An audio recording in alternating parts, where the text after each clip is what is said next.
आगरा, हिंदुस्तान में मुगल फन तामीर का एक शाहकार है, जिसे दुनिया में ताज महल के नाम से जाना जाता है। 42 एकड़ पर फैली ये चमकती हुई कब्र खूबसूरती का मजहर है, लेकिन फिर भी इसमें सुनाने के लिए एक दिल दहला देने वाली कहानी है। एक बार फिर एक और वीडियो में खुश आमदीद नाजरीन। ये 400 साल पुरानी इमारत अपने वक्त की सबसे बड़ी और शानदार इमारत हुआ करती थी। अब उसे दुनिया का 7वां अजूबा समझा जाता है। इस शानदार ढांचे को बनाने के लिए 20,000 मजदूरों ने 22 साल तक अपना खून पसीना एक दिया। संगमरमर से लिपटे इस मकबरे की मालियत इस वक्त $1 बिलियन से ज्यादा है, क्योंकि मुगल आर्किटेक्ट्स ने अपने पीछे नाकाबिल यकीन महारत के निशानात छोड़े हैं, जिसकी तारीफ आज के आला इंजीनियर्स भी कर रहे हैं। इस इमारत को इस तरह से डिजाइन किया गया था, जब उसे मरकजी दरवाजे के पीछे से देखा जाता है ये काफी बड़ा लगता है, लेकिन जैसे जैसे कोई मैन गेट की तरफ बढ़ता है खुद ब खुद साइज में छोटा हो जाता है।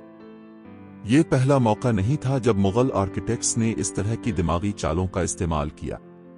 चारों कोनों के 4 सुतून अमूदी तौर पर सीधे खड़े नहीं हैं, बल्कि वो थोड़ा सा बाहर की तरफ झुके हुए हैं। मुगल आर्किटेक्ट्स इस वजह से सुतून को बाहर की तरफ झुकाए क्योंकि अगर कोई उसे दूर से देखें तो ये सीधे नजर आएंगे। अंदर की तरफ झुकाए थे तो ये दौर से टेढ़ी नजर आती, जैसा कि अब फैसल मस्जिद को इस तस्वीर में देख सकते हैं। इन सतूनों को बाहर की तरफ झुकाने की एक और वजह यह भी थी कि एक मजबूत ज़लज़ले की सूरत में ये सतून यादगार को महफूज रखते हुए बाहर की तरफ गिरें। लेकिन क्या वजह थी कि इसके मेमार उसकी इतनी सख्ती से हिफाजत करना चाहते थे? ताजमहल के वो राज किया है जो 400 साल पहले छुपाए गए थे, और इस दौर में जब कंक्रीट या स्टील नहीं था, फिर ये शानदार मकबरा और ये 40 मीटर ऊंचा गुंबद कैसे बनाया गया? ये सब और बहुत कुछ आप आज की वीडियो में जान सकेंगे। नाजरीन, ये सब कुछ 1607 में शुरू हुआ जब इस सारे इलाके पर मुगलिया सल्तनत की हुकूमत थी।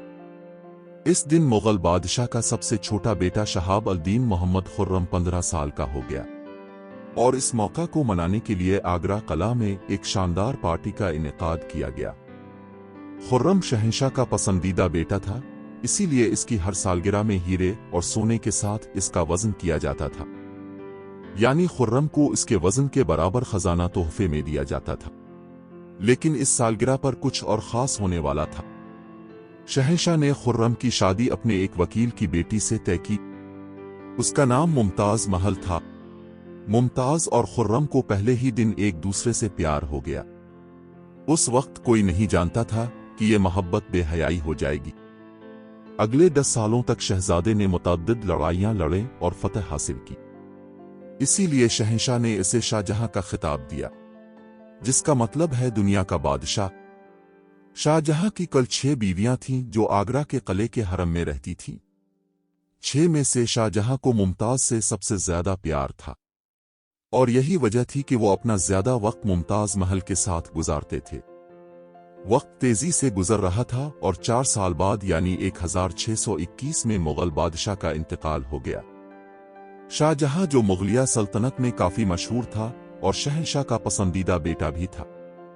काफी मशवरों के बाद वो 7 साल बाद तख्त नशीन हुआ। पूरी मुगल सल्तनत अपने नए शहंशाह से काफी खुश थी। ये वो दौर था जब मुगलिया सल्तनत अपने उरूज पर थी। मुगलिया सल्तनत हिंदुस्तान, पाकिस्तान और अफगानिस्तान के कई हिस्सों में फैली हुई थी। तमाम फैसले शाहजहां करता था, जबकि मुमताज महल उसे पर्दे के पीछे मशवरे देते थे। लेकिन कोई नहीं जानता था कि जल्द ही यह खुशी का मरहला मातम में बदलने वाला है। तख्त नशीन होने के सिर्फ 1 साल के अंदर मुगल सल्तनत ने अपने आप को जंगी हालात में पाया। अगले 2 साल तक ये जंग जारी रही और यहां भी शाहजहां को फतह नसीब हुई। लेकिन इससे पहले कि वो अपनी जीत का जश्न मनाता, इसे इंतहाई अफसोसनाक खबर सुना दी गई। मुमताज महल अपने 14वें बच्चे को जन्म देते हुए बीमार हो गई और 17 जून 1631 को उनका इंतकाल हो गया। पूरी मुगलिया सल्तनत गम में डूब गई। ये खबर शाहजहां को तीर की तरह लगी। उसने इसकी दिल की दुनिया को मुकम्मल तौर पर तबाह कर दिया।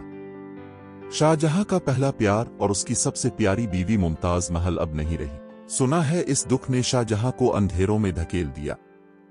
अगले 8 दिन तक उसने कुछ नहीं खाया और अगले 2 सालों तक ना उसने कोई मौसीकी सुनी और न ही कोई खुशबू इस्तेमाल की। मरने से पहले मुमताज महल ने एक चीज की ख्वाहिश की थी। वो चाहती थी कि उसकी कब्र दुनिया की खूबसूरत तरीन कब्रिस्तान में बनाई जाए। इस काम को मुकम्मल करना और मुमताज महल की आखिरी ख्वाहिश को पूरा करना था, तो शाहजहां ने अपनी सारी जिंदगी और माल वक्फ करने का फैसला किया। मुमताज महल की मौत के 6 माह बाद ताज महल की तामीर का काम शुरू किया गया। पूरी सल्तनत से तकरीबन 20,000 मजदूर, मुजस्समा साज और कारीगर लाए गए। शाहजहां के हुक्म पर आदमियों की फौजें आगरा लाई गईं।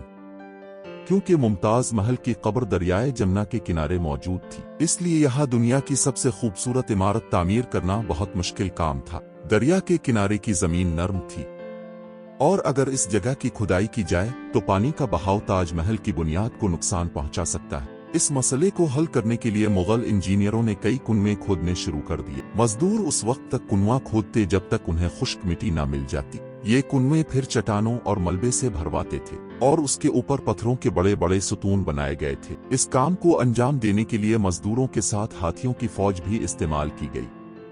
मुगल इंजीनियरों की ये चाल काम कर गई और अब एक नरम जमीन पर एक पथरीली बुनियाद तैयार थी। बुनियाद के बाद अब वक्त था कि एक ऐसी इमारत को डिजाइन किया जाए जो किसी ने कभी नहीं देखी हो। एक ऐसा डिजाइन जो तमाम रिकॉर्ड तोड़ देगा। शाहजहां ने ताजमहल के डिजाइन के लिए अपने आबाओ अजदाद के मकबरों से तहरीक ली। सुतूनों का ख्याल उनके वालिद की कब्र से लिया गया और दादा की कब्र से बुनियादी इमारत और अपने चचा की कब्र से गुंबद का ख्याल आया। और जब इन तमाम चीजों को मिलाया गया तो एक खूबसूरत डिजाइन मंजर आम पर आया। इमारत के ढांचे की तामीर के लिए इस जगह पर लाखों ईंटें पकाई गईं। ये बिल्कुल आसान नहीं था और उस पर बहुत ज्यादा रकम खर्च की गई। हर गुजरते दिन शाही खजाना खाली होता जा रहा। शाहजहां को किसी बात की फिक्र नहीं थी, वो सिर्फ इस काम को मुकम्मल करना चाहता था। कहा जाता है कि ताजमहल की तामीर के दौरान इतने लोग लाए गए थे कि उनकी वजह से आसपास के इलाकों में खाने पीने की अशिया की कमी हो गई। बरसों की मेहनत के बाद इमारत का मरकजी ढांचा मुकम्मल हुआ और अब उसे संगमरमर से सजाने का वक्त था। ये संगमरमर आगरा से 400 किलोमीटर दूर राजस्थान से लाए गए थे। शाहजहां ने ताजमहल के लिए मकराना संगमरमर का पूरा लॉट महफूज कर रखा था, यानी जब तक ताजमहल का मुतालबा पूरा नहीं हुआ था किसी को भी ये संगमरमर खरीदने की इजाजत नहीं थी। हजारों टन मार्बल राजस्थान से हाथियों की मदद से आगरा लाए गए थे। ताजमहल का गुंबद इतना बड़ा है कि उसे देखकर ही उसकी अजमत का अंदाजा हो सकता है। 400 साल पहले 40 मीटर ऊंचा गुंबद बनाने के लिए उनके पास सिर्फ पत्थर थे। ताजमहल की तकमील का काम परचीनकारी की सजावट के साथ किया गया था। संगमरमर को इंतहाई महारत से काटा जाता था और कीमती पत्थर की शक्ल के मुताबिक मुजस्समा बनाया जाता था और फिर गोंद की मदद से इसे पत्थर के अंदर जोड़ दिया जाता था। ताजमहल के अंदर इस्तेमाल होने वाला गुल्लू कोई आम गुल्लू नहीं था। काफी तहकीक और लेबोरेटरी टेस्ट के बाद पता चला कि ये गोंद शीरा, लीमों का रस और मार्बल पाउडर मिलाकर बनाया गया था। ताजमहल की तज़ीन व आराइश के काम के लिए भी यही गुल्लू इस्तेमाल किया जाता है। ताजमहल की खास बातों में से एक ये है, ये दिन में 4 बार रंग बदलता है।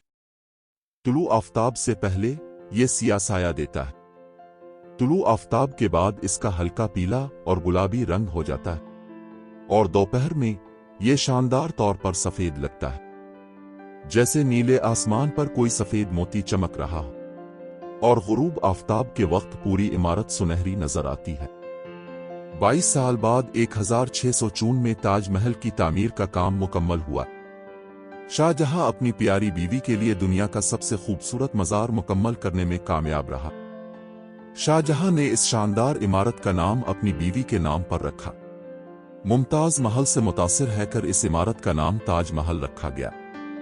मुमताज महल की बरसी पर शाहजहां हर साल दरियाए जमुना के रास्ते ताज महल जाता था। इस मंसूबे की तकमील तो हो गई, लेकिन उसने मुगलिया सल्तनत को तबाही के दहाने पर पहुंचा दिया। 4 साल बाद 1658 में उसके बेटे ने तख्त उलट दिया और मुगल सल्तनत का शहंशाह बन गया। शाहजहां को कैदी बनाकर आगरा के किले के अंदर रखा गया। एक सहूलत शाहजहां को दी गई कि वो खिड़की से ताजमहल देख सकेगा। 8 साल कैद काटने के बाद शाहजहां 74 साल की उम्र में इस दुनिया से रुखसत हो गए और उसे ताज महल के अंदर दफन किया गया। उम्मीद है कि आपको ये वीडियो पसंद आई होगी। ऐसे दिलचस्प वीडियोस के लिए वीडियो को लाइक करें, चैनल को सब्सक्राइब करें और घंटी के निशान को दबाना ना भूलें।